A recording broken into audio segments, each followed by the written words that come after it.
What's up, Everyday Blades? Man, I ran across this really cool Ruger knife. I know what you're saying. There's a lot of crap Ruger knives out there, like just not very good knives, right? They're farmed out to a cheap company, and I seen it in the pawn shop case, and I was like, oh, Ruger, but they had like $100 on it. I was like, I gotta take a look at this. So it's a pretty old knife.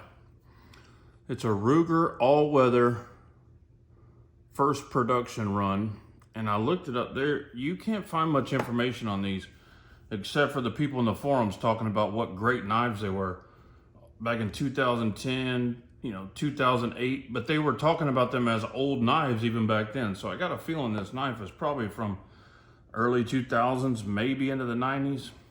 Hopefully you guys have some information on it, but reason I brought you in is do what I always do when I get a pawn shop knife. I strip it all the way down, at least give it a spa treatment, put it back together, sharpen it, blah, blah, blah. And a lot of times I'll do a review on it. This one, I took it apart and I was just kind of taken aback at how simple the mechanism was, because this is an automatic. And that's another thing. This is like a pre-ban automatic, back when most states had automatics banned. So I was reading in the forums, this was like Ruger's way of saying, screw you, we're gonna make it anyway. So really cool history. It seems like G10, but I'm not sure. I don't even know if they had G10 back then, but with like a rubber insert and the Ruger logo, and the blade has this really nice carving on it. Super, super cool. It says Ruger all-weather first production run, but all the ones the few that I can find online all say first production run, so they probably only made one production run. So anyway, I thought I'd put it back together and let you guys see kind of how it went together. We'll go back with the pivot. I'll start with a little lube, and I'm not no expert, but I have taken apart hundreds of knives and put them back together, so I kind of know what I'm doing. Lube the pivot up a little bit. Stick it in. It's a free spinning pivot, of course, because I don't even think they thought about things like locking pivots back then. This one has a blade insert. There are no scales for this thing. I did read on there they did make a manual button lock for it. That would be cool to find. Be a lot cooler if it didn't have the serrations, but it is what it is. And of course I beat them down the price and got it cheap. So this has a place for what looks like bearings, but there are no bearings. So I don't know if the bearings are just missing. If they were bearings in there, they are some really big bearings, because the pocket is deep, deep. I don't think it had bearings. I think this race is all that it runs on. We're about to find out. I'm gonna stick see the spring goes in that hole right there. This is all that operates the automatic action, is that coil spring. And then there is an indentation on the blade, a hole. So we're going to straddle the hole, hit the spring, and we're going to put our blade stop in. Come on, baby. Give me a little more working room there. All right, the automatic action is live. Now to get the tricky part, the button. This actually has to go. This goes in this little hole right here. This goes here.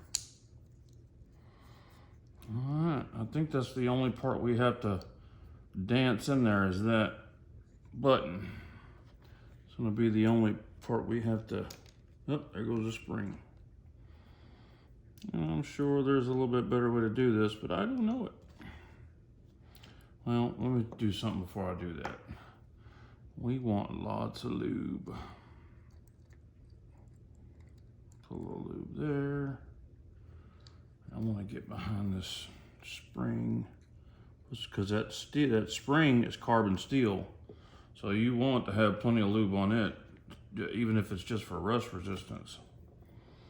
Put a little oil on the spring. All right, I like it, I like it.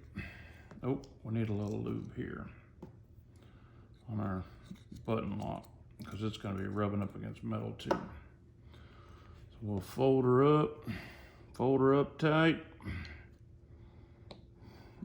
All right, I think the button's in. And this is another thing too. This knife has a smaller pivot screw than it does body screws. And it's Allen screws. I tried to put a hex in there and I was like, well, the hex doesn't quite work. I don't think they used many hex screws back when they made this knife. I think I got her flush. But a little concerned about the bearing pocket thing, but we're fixing to find out if that's an issue or not. It functioned fine when I bought it. I flicked it open, closed it. So we're gonna find out if that's an issue or not. So now I gotta switch back to my big Allen head.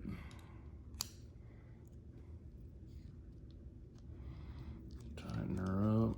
And this is all plastic, tightening up plastic, so you shouldn't need any type of lock thread.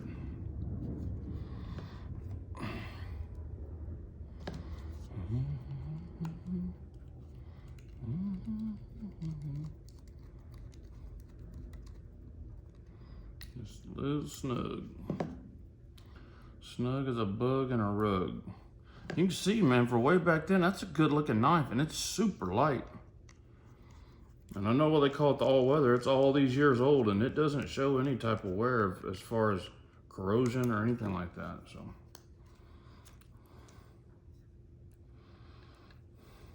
So she works good, but there's only one problem. Let's go back to our small one so I can snug down this pivot. It's a little bit off to one side. See if that'll bring it up to the middle. The blade is just a little bit off to one side. It's barely rubbing. I mean, it just barely touches. But there's almost no clearance on the other side. It's a very tight fit.